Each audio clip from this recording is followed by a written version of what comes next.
pegah ha? Menyo menan kah pegah? Ya. Iban nang apakah menyonya DPR? Nyan menyo menan DPR. Ngon gle derle. Je blang-blang rele.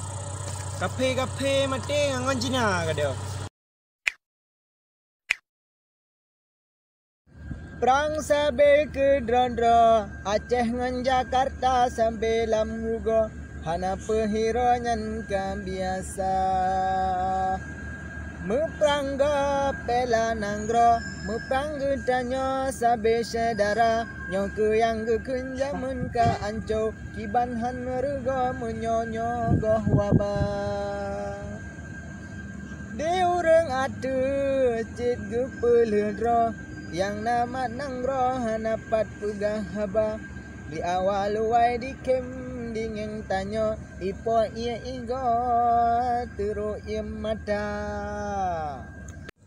nyan DPR hanjut tak pakai le akai tak jahe lagi handi ingat hana dipikir menyojih mate sopa kapan tumang.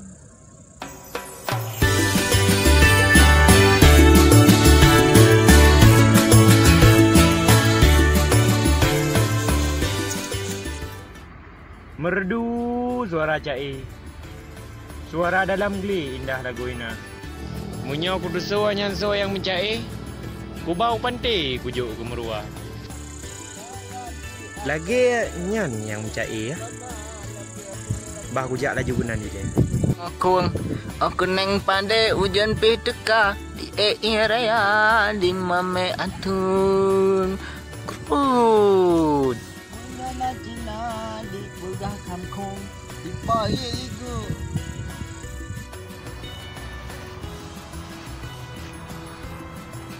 Oh, drone bang yang mencai tinu.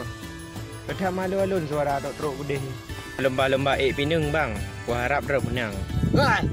Apa lomba pinung mencai igu. Ayah bang. Dilon bunuh balon wa di lampuh kanya. Lon haji lon dengar no berita dan ran pina nak kun no tentang DPR. Apa maksud tujuan DPR nya? Hai.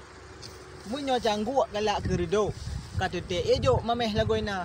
Kepa guna pangkat raya akal tak buduk hana mohoba. So ada mah pangkat yang raya. Para anggota raya dum yang naik Jakarta. Oh, DPR. Dajak ugle dajak cemato. Dajib ia jaluk mengatar rasa. Munyonya DPR ka di mulak. Rugo nanti ucok tidih di Jakarta. Dah tu cok kah? Aina lagu tu ucok yang dua pilih main nak kalau mesti aku dang lon tinu kan. Nyan no lon ni. Tuot meyup tuot. Oh, ucok baba pandeng ah.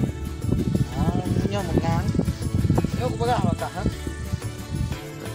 Munyo menan kah pegah? Ya. Iban nang apakah menyonya DPR?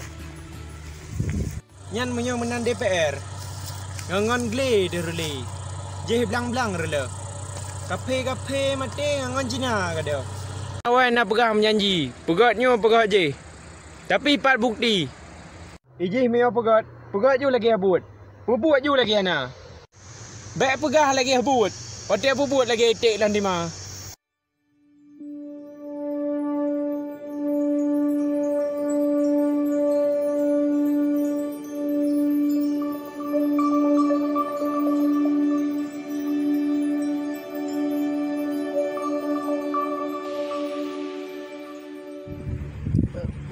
Pegada lol man, nyolon DPR.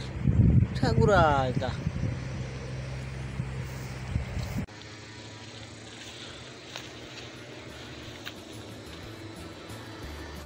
Hai aku pikir ke DPR nya. Tapi sabi dalam masalah. Hancur dah yang pemuda. Tak siapa. Saya je kuliah. Dia yang pep-pep. Cuma tahu dia dah boleh. Jatuh dia ajak kuliah.